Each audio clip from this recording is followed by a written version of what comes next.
Welcome to the Alain Guillot podcast, a podcast about life, leadership, and money matters. Our guest today is Anne-Marie Slaughter. Anne-Marie is the CEO of New America, a think tank dedicated to renewing the promise of America. She's a university professor emerita of politics and international affairs at Princeton University. She also served as director of policy planning for the United States Department of State. She has written or edited 8 books, and today we will speak about her book, Renewal, From Crisis to Transformation in Our Life, Work, and Politics. And Marie, thank you so much for being here with us today. It's my pleasure. I'm looking forward to the conversation. So, Marie, I was looking through your CV and your bio and all this, and it's almost as long as the book. You have done a lot of things. So I wonder if you could tell the audience who you are, a little bit about your background. How is it that you got interested in politics, in teaching, in writing, and in this non-profit, which is New America? Well, the first thing to say is that I've had a number of different careers, and I like to keep learning and growing, and so I get to a point where I feel like I've mastered something, and have an opportunity to do something new, and I change it. So I've been a law professor, teaching international law at Chicago and Harvard. I was the dean of the Princeton School of Public and International Affairs, which was then the Woodrow Wilson School. Obviously, they do domestic policy and foreign policy. And then I went into the government, to the State Department, to work for Hillary Clinton as the director of policy planning. The only thing in those three jobs that I would have told you I was going to do when I graduated from college was being high up in the State Department. I'm half Belgian. I'm the product of an international affair. Went back and forth between Europe and the United States growing up, and I always wanted to do foreign policy. But I thought I was going to go to law school and become a lawyer in a big firm in New York and go back and forth to Washington. I did go to law school. I did practice law for a summer in a big firm like that, and I really didn't like it. And so I ended up as a professor, which I never thought I would do, first in law and then in public policy, and loved it. But each thing sort of led to another. And then after I came out of government, I had been dean. I was no longer dean. I was a university professor at Princeton. But I just needed something more active. I needed a way to make things happen in the world. And New America is a think tank. There are a lot of researchers and thinkers and writers, just like there are in universities. But we also have the ability directly to shape policy and to work with individuals who are not getting the benefits that they should get from policy, and use technology to try to improve the delivery of services. So it's been a rich set of different opportunities. Whenever I hear the word think tank, I imagine it's like a warehouse where people are just assembling together, thinking about policy, but I'm sure there's way more than that. Can you tell us a little bit of how it works? Who hires how is it funded? How do they pick the thinkers in the think tank? Everybody at New America laughs that in Washington, or probably in Ottawa, any national capital, if you say you work at a think tank, people know what you mean. It's a policy research institute. But outside of Washington, a think tank means nothing. And to explain it by saying, oh, it's a policy research institute really doesn't help. But here's the way to think about it. Back in the early part of the 20th century, when government was still political favors, right? Somebody would get elected and it was called the spoils system, and they would put all their friends into office and those people would make decisions. And there was a movement, a good government movement. And the idea was that you should make policy based on research and analysis of, what will be the best for the largest number of people. And so the first think tank was created. The Brookings Institution was created in 1916. The Council on Foreign Relations, which is a foreign policy think tank, and the Carnegie Endowment for International Peace were also created around that time. And so yes, it is a group of people who sit in a building and who research and write, and then they write up policy proposals, like here's what we should do in education, here's what we should do with policy toward Russia, here's what we should do on technology to secure privacy, here's how we should take care of families. All those are policies, and that's research. What I don't like about it is sort of what you said. You said a warehouse. I think about it, it's such a closed image. Think tank, right? It's like a tank is a closed space. And what is problematic is, in general, think tanks are located in capitals. They are not connected to the people that we are trying to help. And so New America has tried to have hubs in Chicago and California and Indianapolis. We have people working across the country. And we also do a lot of technology work that is not just thinking and writing. It's actually getting out there and working with people to design better technology to make food stamps work, or give people their tax benefits back if they're entitled to an earned income tax credit, to basically make government work for the people it's supposed to help. You opened the book talking about how New America, you had to face a public. New America was accused of creating policies or research. I forgot which one was. And it was pressured by the founders. So my question is, how is a think tank founded, and how is it organized? And, it's a non-profit, but still people in there have to pay their bills. We certainly do. And I spend a huge amount of my time fundraising, as all heads of nonprofit organizations do. New America is funded about 65% by foundations, and most of those are US foundations, about 12% from corporations. That varies, and that's generally general support. So they don't support specific projects, but they give us general support. And then another 12% or so from individuals. And those are board members or other wealthy individuals.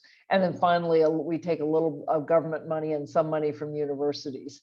And in this case, the charge was that Google had pressured us to fire somebody.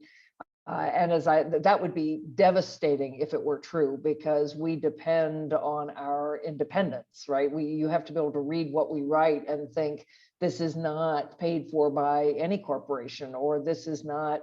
We have politics, but we're not political in the sense we're not a Democrat or a Republican institution. So that kind of accusation, if it comes from a company, if it comes from a foundation, it's not so good either. You should write what you want to write, but you can take money from a foundation to do a specific project.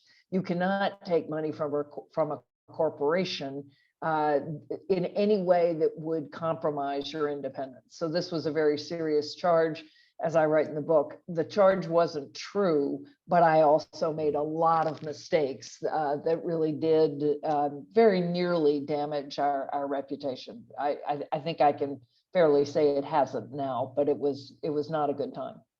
Okay, well, you seem to have your hands in many different pies, but one of those bigger pies is your writing. You have written or edited 8 books. How is it that you decided to go into writing books for the general public as well? Yes, I wrote my first book. It took 10 years to write it. I started writing it in 1994. I published it in 2004. And that was an academic book, as you point out. And I was a professor, so it was really aimed for an academic audience. In 2000, I think it was 2005 or so, I was just outraged by the US conduct in Iraq with Abu Ghraib and with just torture, and the idea that my country was going to be synonymous with torturing people, I felt I had to write a book that talked about the better parts of our traditions, but also talked about how the need to hold the country to account was essential. I'm still making that argument. And that had to be a more popular book. So that book I did write for a more popular audience in 2007, The Idea That Is America. And then in 2012, I wrote this article in The Atlantic about the struggles of my own struggles, but really more other women trying to juggle work and family, and how it wasn't, we shouldn't be blaming women, we have to blame the system. And that was popular, and that led to another popular book. But then I went back and wrote an academic book in 2017. So I've sort of alternated. And once you get used to writing in a non-academic voice, it's not so hard. And what, you set up a little bit of time every day to write, or you just lock yourself in a cabin for a couple of months and spit out a book? Neither.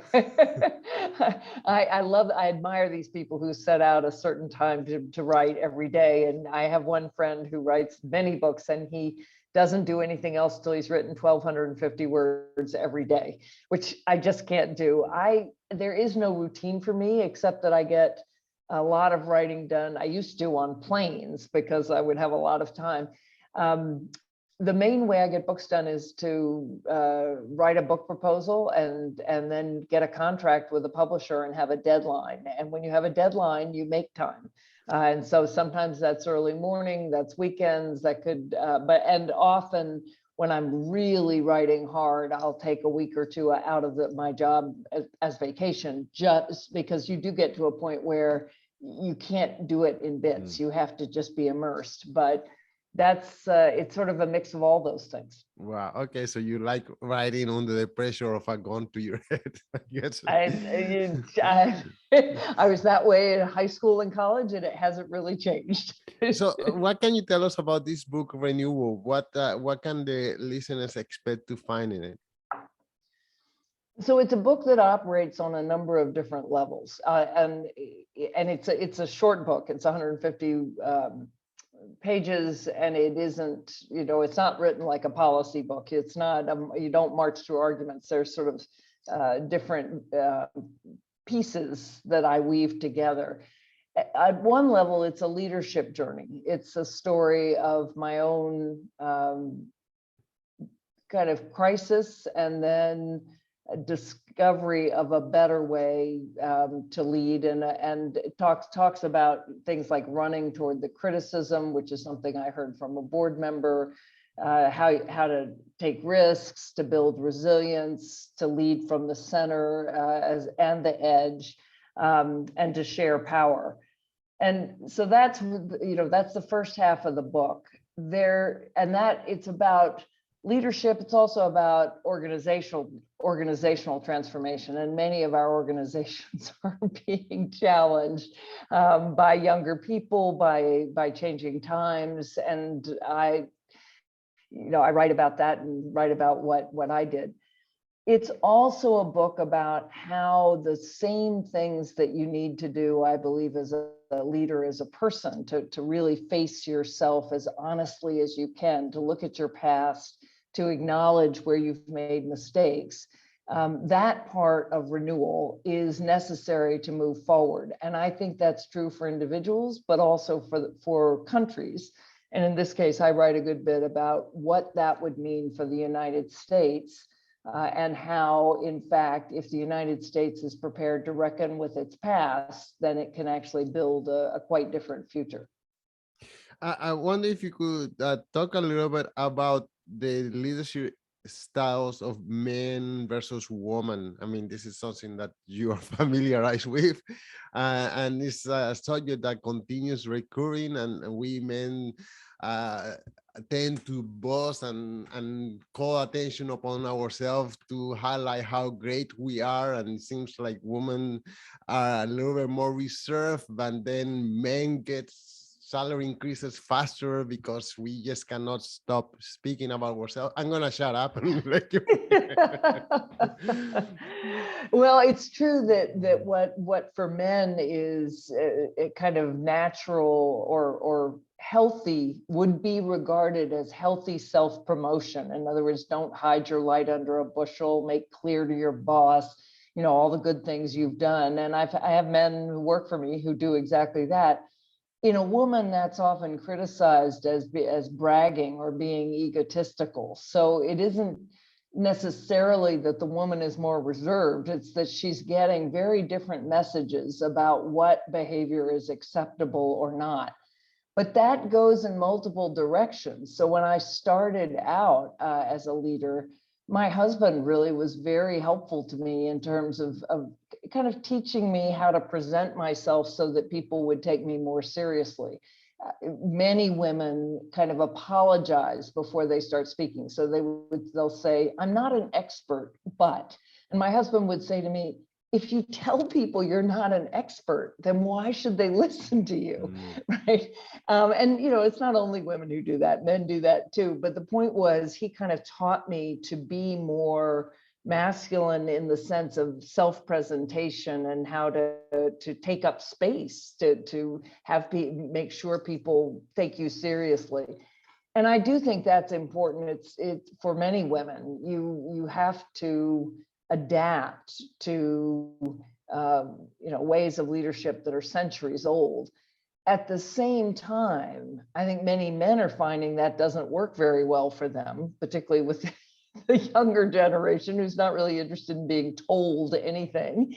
But equally, I found that, and I don't think this is so gendered as just a better way of leading. I found that instead of being out front or on the top, where it's up to you to come up with ideas and hope that people follow them or convince people to follow them, that leading much more collaboratively, really leading sort of as part of a team. I'm still the CEO, but I don't think of myself as the leader. I think now of New America's leadership, and that's me and my president and a couple vice presidents and the senior advisor, and we are a team. And we together consult and argue with each other and make suggestions, and that is it's a better way to lead.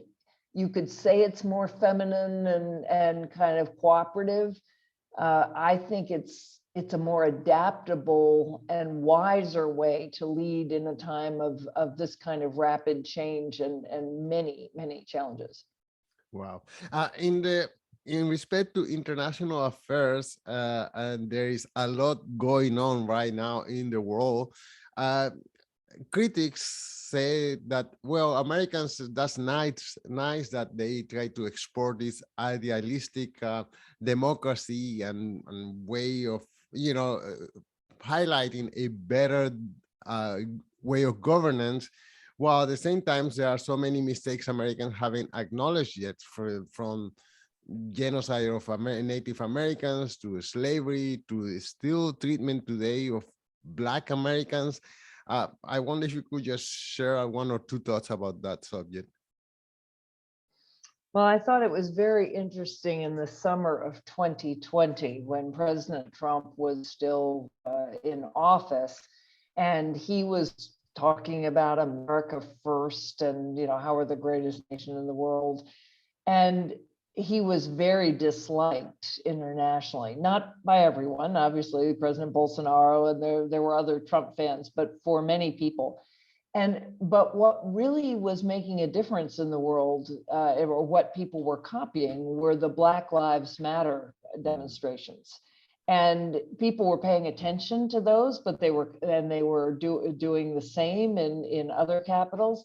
And to me, the United States is at its best when it's holding up those ideals. I think we are a country that was founded on a sense of a common understanding of what the Declaration of Independence calls self-evident truths, but at the same time being, as I say, radically honest about how far short we've fallen. And those same men that wrote the Declaration of Independence, some of them, were enslavers.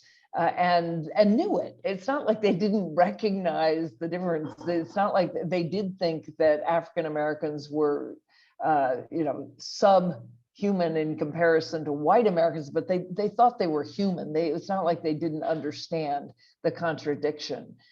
So to me, we're actually best in the world where we're demonstrating that strength and criticism, self-criticism and accepting criticism from others go hand in hand. That really, just as I say personally, that I think if you're a strong leader, you can apologize, you can acknowledge your mistakes, and that actually is a mark of confidence and strength and security, not of weakness. So the United States has done that, after Watergate, at really some of our best times, but we are also still so prone to believing that we know how to do it. That we're the indispensable nation, and I'm not convinced that's the best way to go.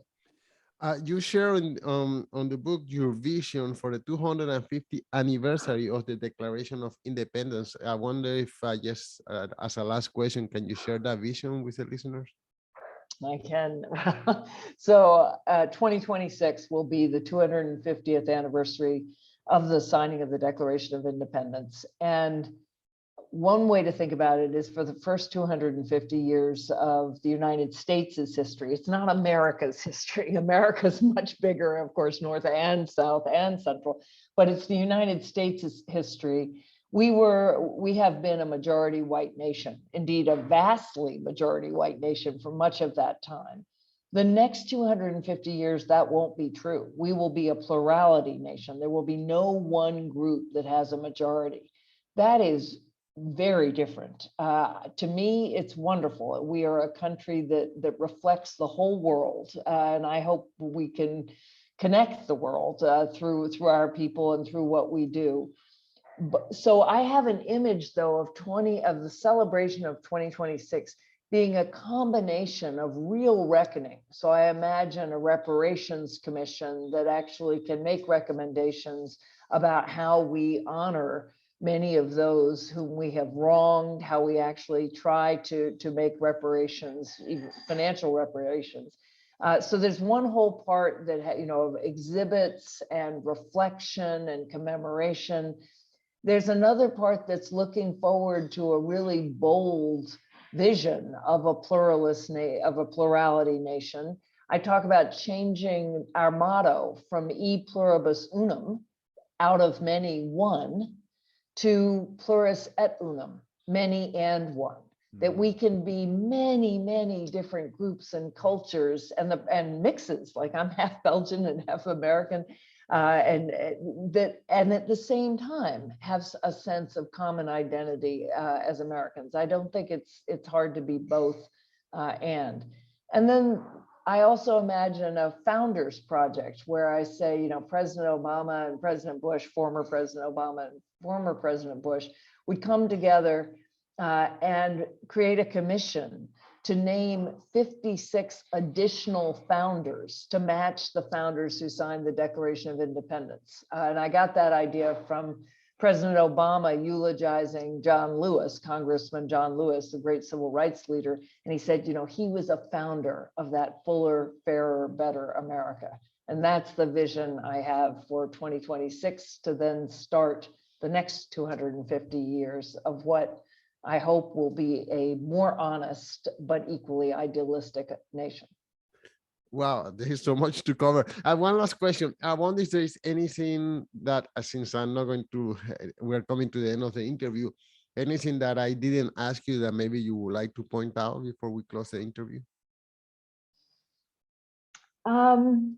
I think the one thing we didn't talk about that I talk about a lot that's particularly relevant to the United States, we have this myth of rugged individualism. The United States is an individual nation. You make it on your own, and with these strong, mostly men and women, these pioneers. And the more I've looked at our history, the more I've recognized that there's a whole nother history. So if you think about the sort of white men going from east to west on covered wagons or going through as trappers and hunters, they're on their own. But if you think of African Americans going from south to north in the Underground Railroad, they depend on one another and on the solidarity of the abolitionists who are helping them house by house. And if you look at what women write who are on those wagon trains, they talk about depending on everyone else in the wagon train and on their neighbors in these frontier settlements, so that there's a tradition of solidarity and interdependence and care, just as much as there's a tradition of this rugged individualism and this highly competitive nation. And I think for us to flourish, we need to tap into that tradition of solidarity and care. Well, I try to promote the idea because I speak a lot about entrepreneurship, and I try to promote the idea that if you want it, you can achieve it. You can, get out of whatever stage of life you are, and with your entrepreneurial skills and the desire to triumph in life, you can do it because you are a rugged American. So, but I guess you couldn't do it on your own. It's just that that's an idea that is well imprinted in our mind, and we like to believe it as well, because it just seems it gives us independence in a way, or keep us active. So although I understand what you're saying, I have a hard time assimilating it. So I again think it's both. I think of myself as definitely a strong individual with, my own goals and my own agency, unquestionably. And I describe myself as an entrepreneur. I have a whole discussion in the book about being an entrepreneur. But I also recognize that my family has been the springboard from which I have launched that career, and they are there when I fall, always. And they are supporting me. And without them, I don't think I could be this person. So I think, again, it's understanding the way those two sides of ourselves, the sort of striving, competitive side and the caring, belonging, connecting side, how they come together, and they come together differently in different people.